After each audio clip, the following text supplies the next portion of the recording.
Welcome to the show, the Fixed Wireless Access Show. Bear with me podcast hosted by Benjamin Tansky, yours truly. Listen, I'm not gonna beat around the bush here, but diversity is not the same thing as redundancy when it comes to connectivity.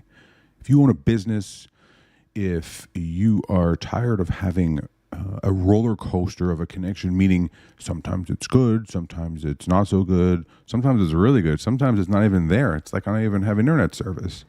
But for some reason, I actually have two fiber optic connections because someone told me that it's good to have redundancy and not diversity. Well, ask yourself this question. Do you usually put all your eggs in one basket? Do you buy one stock and hope that it continuously goes up? No? Who does that? Diversity. I can read you the definition that's shown right in front of you, but I'll spare you from the monologue if I start reading this. At the end of the day, diversity means a totally different last mile transport method.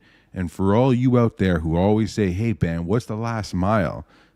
You know what? Let me explain what the last mile is. The last mile is where you get the internet connection from. It's the underground or above ground utility poles that you see all the fancy wires running across.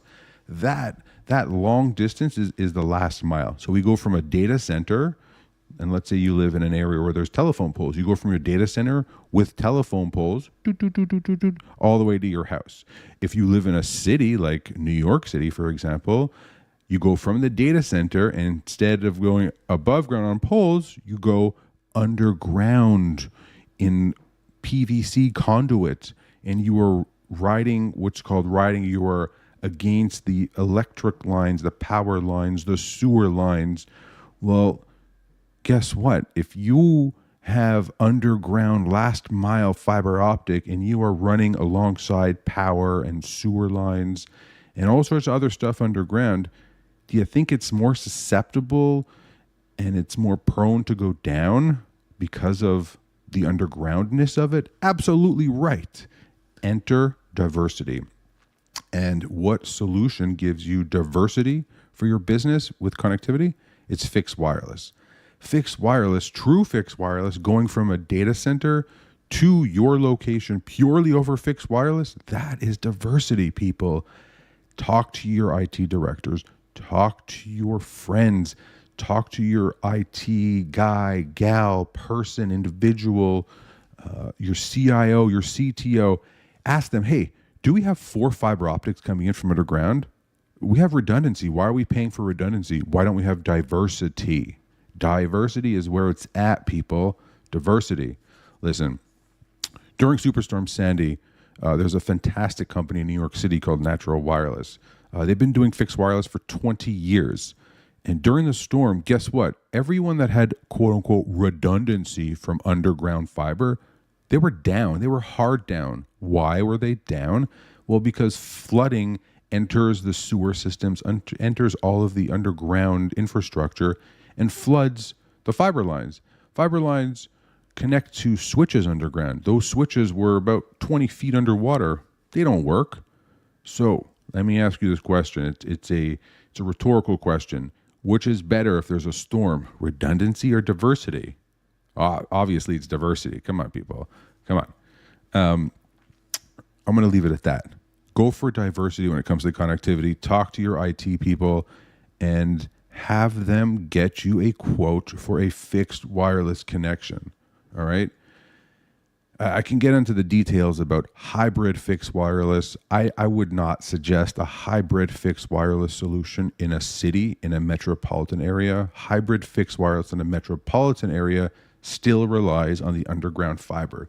Anyone pushing you or selling you a hybrid fixed wireless solution in a city or metropolitan area, I would step back and ask them for a new quote that is a pure fixed wireless connection. And going into this cool picture here, you see that picture of the person holding the phone. It looks like a piece of plastic, essentially. It's glass, but look at how thin that is. And you see a picture of a person you can slide. It's a touch screen. And the photo next to that, it's actually an animated movie. This is called graphene. Graphene is something no one talks about. Graphene is like the elephant in the room. It's like talking about high frequency trading. What's high frequency trading? Well, that's another episode. But graphene is revolutionary. It's more durable than diamonds, more flexible than plastic. You got that? More durable than diamonds, more flexible than plastic. You can fit quadrillions of transistors on graphene sheets. Well, what does that mean? It means that graphene has the potential to revolutionize our electronic components and our electronic devices, because we can make them so fast that it will blow your mind away.